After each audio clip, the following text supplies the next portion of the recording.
भारत खंडे में एक बार पुनः मैं आप सभी का स्वागत करता हूं। भगवान भोलेनाथ आप सबके ऊपर कृपा बरसाते रहें। सर्वे भवन्तु सुखिनः, सर्वे सन्तु निरामया, सर्वे भद्राणि पश्यन्तु मा कश्चित् दुःखभाग् भवेत्। सभी सुखी हों, सभी निरोगी हों, सभी शुभ शुभ देखें, किसी को किसी प्रकार का दुख और कष्ट ना हो। परमपिता परमेश्वर परमात्मा से ही मैं प्रार्थना करता हूँ। आज बहुत महत्वपूर्ण विषय के साथ मैं उपस्थित हुआ हूँ। विषय वही है विवाह। चूंकि इसकी सीरीज चल रही है, इस सीरीज को जब मैं खत्म करूंगा तो दूसरा विषय उठाऊंगा। तो उस सीरीज के चलते विवाह पर फिर मैं आ रहा हूँ। एक ऐसी रेमेडी लेकर के आ रहा हूँ जिससे बहुतों को राहत मिलेगी।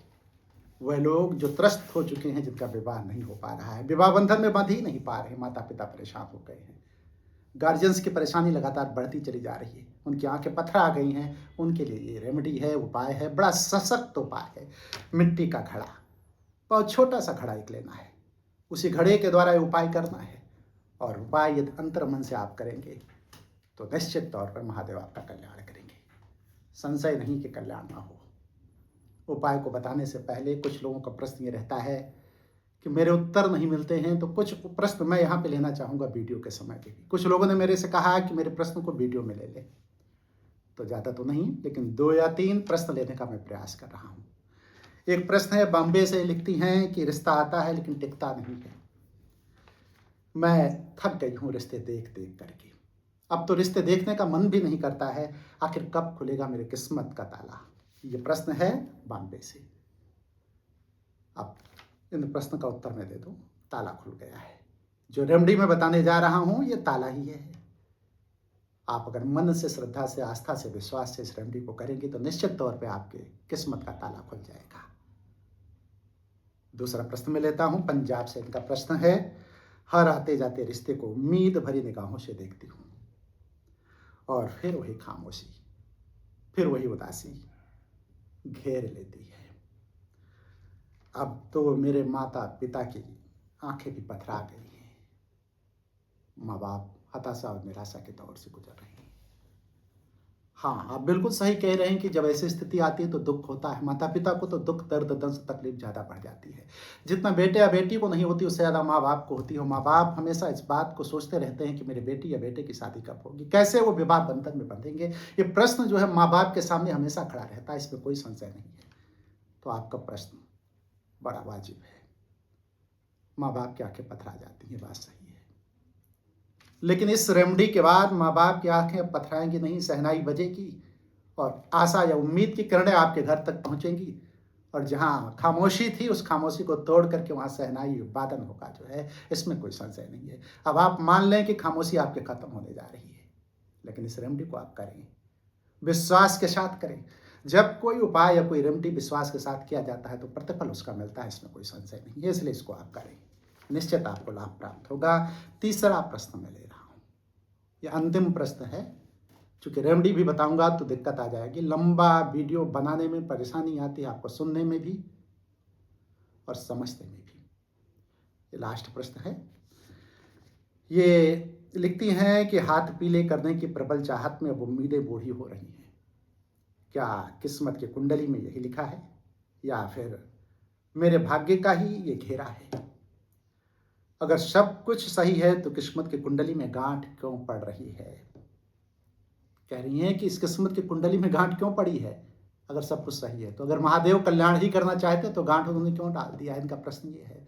देखिए, महादेव किसी की कुंडली में गांठ नहीं डालते, व्यक्ति स्वयं डालता है। जो अवरोध होता है उसको व्यक्ति हटाना नहीं चाहता और दोष महादेव को देता है।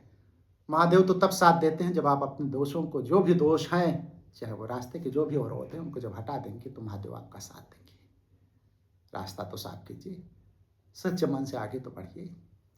इसलिए मैं आपसे कहूंगा कि आज आपको मौका मिला हुआ इस रेमेडी के द्वारा अपने रास्ते के अवरोध को हटाने के लिए, तो आज आप हटा दें। बहुत छोटा उपाय है, माता पिता इसको कर सकते हैं। माता पिता के अलावा बहन भाई के लिए कर सकता है, भाई जो है वो बहन के लिए कर सकता है, या फिर स्वयं लड़का लड़की कर सकते हैं। किस दिन करना है? किसी भी दिन करना है। सोमवार का दिन अगर आप चुनते हैं तो ज़्यादा अच्छा है, लेकिन यदि सोमवार का दिन नहीं है तो आप किसी भी दिन कर सकते हैं। कब करना है? समय कब है? संध्या वंदन, शाम के समय, जब सूर्यास्त हो जाए तो सूर्यास्त के समय आपको इस रेमेडी को करना है। किस स्थान पे करना है? अपने घर पर जो भी मंदिर आपके घर पे हो उस मंदिर में करना है। और यदि मंदिर नहीं है तो पूरब की दिशा में बैठ करके आसनी बिछा करके इस उपाय को आप कर सकते हैं। हमें लगता है कि हर घर में मंदिर होता है, तो हर घर में मंदिर है तो उम्मीद मैं करता हूं कि आप मंदिर में करेंगे, लेकिन यदि मंदिर नहीं तो पूरब की दिशा में बैठ करके आसनी जरूर बिछाएंगे, फर्श पर नहीं बैठेंगे। पवित्र करके उस स्थान को स्नान ध्यान करने के बाद, यदि स्नान ध्यान नहीं कर पाते हैं, मान लीजिए कोई स्नान नहीं कर पा रहा है, तो हाथ पैरों को साफ कर ले, क्योंकि शरीर स्वस्थ पवित्र रहे, स्वच्छ रहे, मन भी प्रफुल्लित होगा, मन भी आनंदित होगा। तो मन और शरीर दोनों की पवित्रता जरूरी है। ऐसा नहीं है कि मन आपका पवित्र रहे शरीर ना पवित्र, ऐसा भी नहीं कि शरीर पवित्र रहे लेकिन मन आपका कलुषित रहे। तो मन और शरीर दोनों की पवित्रता आवश्यक है। करना क्या है, बहुत छोटा सा उपाय है, आप गौर से सुने। रेमेडी मैं शुरू कर रहा हूं। आपको सिर्फ एक मटका लेना है, उसको मटकी कह सकते हैं। मटका तो बड़ा होता है, मटकी छोटी होती है। ये जो देख रहे हैं ये साइज बड़ी है, ये साइज बड़ी है। ये जो गमला रखा हुआ है ये प्यारा सा गमला, इससे भी छोटी साइज, इसका चौथाई हिस्सा ले लो। जितना छोटा मटका रहेगा उतना आसानी रहेगी आपको उठाने में, लेने में। वाइब्रेशन वही होगा, चाहे बड़ा मटका ले चाहे छोटा। तो मैं आपसे कहूंगा कि छोटी मटकी ले, और छोटी मटकी में इसी से चौथाई साइज की मटकी ले ले। किस चीज की? मिट्टी की मटकी। ऐसा नहीं कि प्लास्टिक का आप ले ले। सोने चांदी हीरा जवाहरात से नहीं, मिट्टी की मटकी होना चाहिए। और उस मिट्टी की मटकी में पहले से ही आप तैयार रखें चावल, सफ़ेद चावल, ज़्यादा टूटे फूटे ना हो। ऐसा नहीं है कि टूटे फूटे चावल उसमें नहीं होंगे, लेकिन संख्या टूटे फूटे चावल की ना हो तो ज़्यादा अच्छा है। साबुत चावल हो तो बेहतर है। कुछ हिस्से अगर टूटे भी हैं तो कोई दिक्कत नहीं है। उसी मटकी में उस चावल को भर दें, और भरने के बाद पूरा ऊपर तक नहीं भरेंगे, मटकी थोड़ा सा खाली रहे। थोड़ा सा मतलब 1 से 2 अंगुल खाली रहनी चाहिए। सारे सामान को रखने के बाद कुछ चीजें और उसमें रखना है, उसको रखने के बाद 1-2 अंगुल खाली रहे। रखना क्या है? उसमें 1 सुपारी रखना है, साबुत सुपारी, और 2 लौंग रखना है। लौंग रखते समय इस बात का ध्यान रहे कि लौंग समूची होनी चाहिए, टूटी हुई नहीं रहनी चाहिए। तो 1 सुपारी चावल रखा आपने उसके अंदर, चावल के बाद आपने सुपारी रखा, सुपारी के बाद 2 लौंग रखा, और दोनों लौंग को रखने के बाद आप लाल कपड़े से उसके मुंह को बंद कर दें। अब आप कहेंगे लाल कपड़े से कैसे बंद किया जाए? तो कलावा पहले से लेके रखें, कलावा से उस मुंह को, उस घड़े के मुंह को, जो मटकी है उसके मुंह को आप जो है बांध दें। 2, 4, 6 राउंड। कभी कभी प्रश्न आता है कि 1 राउंड में बांधना है कि 2 कि 3, कुछ नहीं, आप 2 में बांध सकते हैं। 3 में मटकी को इस तरह से बांधना है कि मटकी पूरी तरीके से बंद ही हो पूरा। 2, 3, 4 राउंड किसी भी राउंड में आप लाल कलावे से बांध सकते हैं, लाल पीले दोनों कलावों से बांध सकते हैं। अब इसको आप अपने मंदिर में अपने हाथ में लीजिए। मंदिर के सामने आप बैठे हैं, मैंने बताया मंदिर नहीं तो पूरब की दिशा में, अगर मंदिर है तो मंदिर में आप बैठे हैं, मंदिर में आप लेंगे, बैठेंगे और बैठ करके उसको अपने हाथ में लेंगे। लेकिन मटकी को हाथ में लेने से पहले दीप प्रज्वलित कर लेंगे भगवान के सामने, महादेव के सामने, आपके जो इष्ट देवता है उनके सामने, जो भी मंदिर में फोटो है उनके सामने, और दीप प्रज्वलित करके जब रख देंगे तब मटकी को अपने हाथ में लेंगे। मटकी को हाथ में लेने के बाद आप मटकी को लिए लिए ही कहेंगे, आप महादेव से अपने मन में पहले प्रार्थना करेंगे कि हे महादेव, जिसके निमित्त, जैसे माता पिता अगर कर रहे हैं तो अपने बेटे के निमित्त, माँ कर रही है बेटे के लिए तो बेटे के निमित्त, बेटी के लिए कर रही है तो बेटी के निमित्त, पिता कर रहा है तो बेटा बेटी के निमित्त, भाई कर रहा है तो बहन के निमित्त। ये शब्द जरूर बोलेंगे। जिसके निमित्त किया जा रहा है वो उसका नाम लेकर के इनके निमित्त किया जा रहा है, ऐसा बोलना है। और यदि स्वयं लड़का लड़की करते हैं तो निमित्त नहीं बोलना है, स्वयं के लिए कर रहे हो। आप उस समय घड़े को अपने हाथ में लेकर के, चूंकि पूरी ऊर्जा उस घड़े में होगी, जो आपकी वेव्स है, जो आपकी तरंग है, जो आपकी ऊर्जा है, वो सब का सब उसे घड़े से स्पंदित होगी। जिसको मैंने कहा कि छोटी मटकी, घड़ा बोल देता हूं लेकिन मटकी ही है वो, घड़ा मटकी कुछ भी बोलो लेकिन आप मटकी समझिएगा। ऊर्जा उसी से स्पंदित होगी, आपके भाग्य की रेखा वहीं से खुलेगी, उसी मटकी से खुलेगी, और आपका जीवन वहीं से परिवर्तित होगा, उसी मटकी से परिवर्तित होगा। इसलिए बड़ा महत्वपूर्ण है कि उसको दोनों हाथों में आप ऐसे ले लें, और दोनों हाथों में लेने के बाद आप सिर्फ ये बोलें कि ओम विवाह सिद्धि नमः, कितनी बार? 21 बार आपको बोलना है। ओम विवाह सिद्धि नमः। फिर से बोल दूं, ओम विवाह सिद्धि नमः, ये बोलना है। 21 बार जब आप इसको बोल देंगे तो उसके बाद उस घड़े को वहीं रख करके महादेव से प्रार्थना करेंगे, भोलेनाथ से, या जो भी इष्ट देवी देवता आपके मंदिर में होंगे उनसे प्रार्थना करेंगे कि हे भगवान, मेरे विवाह की सिद्धि, अगर लड़का लड़की कर रहे हैं तो मेरे विवाह की सिद्धि, माता पिता कर रहे हैं तो मेरे बेटे बेटी की सिद्धि के लिए मैं आपसे प्रार्थना करता हूँ। और प्रार्थना करते हुए आप वहाँ से उठेंगे। अब सबसे महत्वपूर्ण चीज़ ये है कि इस मटके को रखेंगे कहाँ। देखिए, एक बात मैं आपको बताऊं कि ग्रह अलग अलग लोगों के ऊपर अलग अलग प्रभाव डालते हैं। आपके घर में 4 कोने होते हैं, एक ईशान कोण होता है, एक नेतृत्व कोण होता है, और एक वायव्य कोण होता है, और एक आग्नेय कोण होता है। तो कोण को थोड़ा सा जान ले। आग्नेय कोण जो होता है वो दक्षिण और पूरब दिशा के कोने को कहते हैं, और ईशान कोण जो होता है वो पूरब और उत्तर दिशा के कोने को कहते हैं, और वायव्य कोण जो होता है वो पश्चिम और उत्तर दिशा के कोने को कहते हैं। फिर से मैं आ जाऊं तो यदि आप दक्षिण और पश्चिम के कोने को कहेंगे तब वो कोण जो है आपका नेतृत्व कोण होगा। तो जिसको सूर्य से दिक्कत है वो अपने घड़े को अपने घर के पूरब की दिशा में रखेंगे। घर के अंदर ही रखना है, घर की पूरब की दिशा में रखेंगे। लेकिन जिसको गुरु से दिक्कत है, विवाह के बाधा में गुरु की दिक्कत है, गुरु कमजोर है, प्रबल नहीं हो पा रहा है, अक्सर गुरु की निर्बलता या कमजोरी, जब ग्रह नक्षत्र कमजोर होते हैं तो विवाह बंधन में बाधा आती है। तो उस समय ईशान कोण में आपको रखना है उसको। और यदि आपका मंगल कमजोर है, तो मंगल दोष है या मंगल कमजोर है, तो दक्षिण दिशा में आपको रखना है। लेकिन यदि आपका जो है आग्नेय कोण जो है, जिसको कहा गया है कि दक्षिण और पूरब का कोना, शुक्र कमजोर है, जो विवाह का कारक है, शुक्र विवाह का कारक होता है, तो आपको जो है दक्षिण और पूरब के कोने में रखना है। और यदि चंद्रमा कमजोर है तो आपको पश्चिम और उत्तर के कोने में रखना है। लेकिन ज़्यादातर कुंडली में मैंने देखा है कि गुरु कहने का अर्थ है कि पूरब और उत्तर का कोना। दूसरा मैंने देखा है शुक्र, दक्षिण और पूरब का कोना।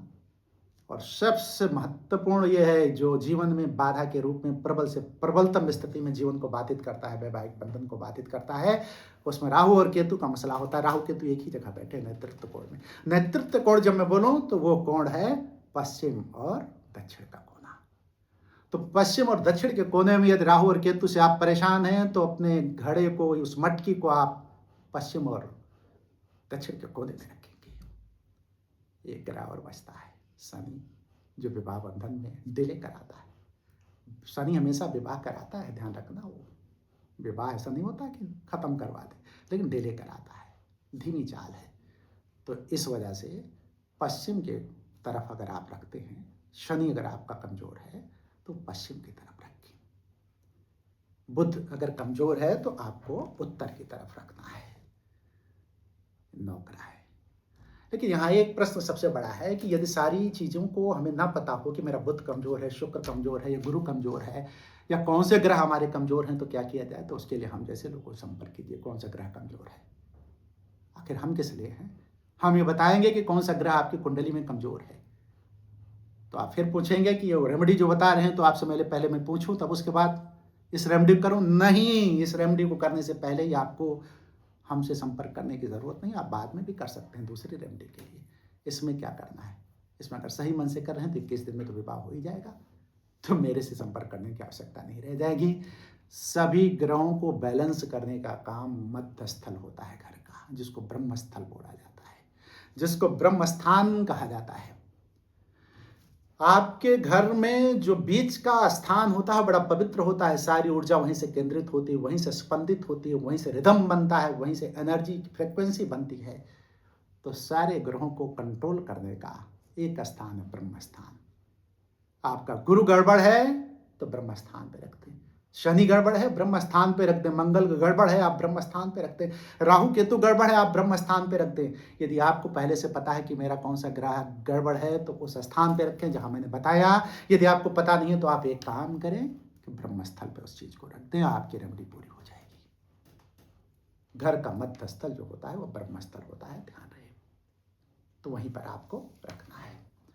एक प्रश्न और बचता है आपका इस रेमेडी में, यदि 21 दिन के अंदर आपका विवाह तय हो गया और शहनाई की स्थिति आ गई तो मटकी का क्या करना है। लेकिन इसके पहले एक बात मैं बताऊंगा कि ब्रह्मस्थल पे जब आप उसको मटकी को रखेंगे तो कब तक रखेंगे? 3 दिन तक। कितने दिन तक? 3 दिन तक। उसके बाद कहाँ रखेंगे आप उस मटकी को? 3 दिन के बाद सारी घर की ऊर्जा और आपके लिए रिदम बना करके, आपका ऊर्जा स्पंदित करके जब वो पूरी तरीके से मटका तैयार हो जाएगा तो उस मटके को आप अपने घर के मंदिर में रखने चुपचाप। और रखते समय भगवान से वही बात बोले फिर से कि ओम विवाह सिद्धि नमः। 3 दिन बाद जब आप रखें, कब रखें, किस समय रखें? शाम को ही रखें, सूर्यास्त बाद रखें। भगवान के दीप प्रज्वलित करके 3 दिन बाद रखें आप जो है, तो उसके बाद आपका ये पूरा उपाय पूरा हो जाएगा। अब मैं आपके प्रश्न का उत्तर ये देता हूं कि विवाह जब आपके 21 दिन में शहनाई की धुन जब सुनाई देने लगे तो क्या करना है विवाह के बाद? विवाह के बाद इस मटकी को ससम्मान किसी देवस्थल पर, किसी दैवीय स्थल पर ले जा करके आपको रख देना है। और यदि किसी के पास देवी स्थल या देव स्थल पर रखने के लिए पर्याप्त गुंजाइश नहीं बनती है तो पवित्र जल में बहते हुए प्रवाहित कर दे, आप बहते हुए जल में प्रवाहित कर दे ससम्मान के साथ। और उस समय आप ब्रह्मांड से कहें कि आपने इस मटकी के माध्यम से मेरी ऊर्जा को स्पंदित किया, इसके लिए बहुत बहुत धन्यवाद। और उस मटकी को प्रणाम करके 3 बार उसको जो प्रणाम करते हुए उसको ससम्मान जो है जल में प्रवाहित कर दी। क्रिया आपकी पूरी हो गई। कहने का अर्थ यह है कि आप विवाह बंधन में बंध गए। अब वीडियो तो करीब करीब मैंने पूरी कर दी है, हमें लगता है आपके काम की चीज़ है। अब आपका नंबर आता है कमेंट सेक्शन में जाने का। अब कमेंट सेक्शन में जा करके लिखें कि ओम विवाह सिद्धि नमः, ओम विवाह सिद्धि नमः। जब आप ये लिखेंगे तो आपका रिदम बनेगा और मैं भी महादेव से प्रार्थना करूंगा कि आप विवाह बंधन में बंधे। माता पिता परेशान ना हो, बच्चियां परेशान ना हो। ये उपाय बड़ा श्रेष्ठ है, इस उपाय को करें, महादेव कल्याण करेंगे। मैं आप लोगों से कहूँगा हर हर महादेव।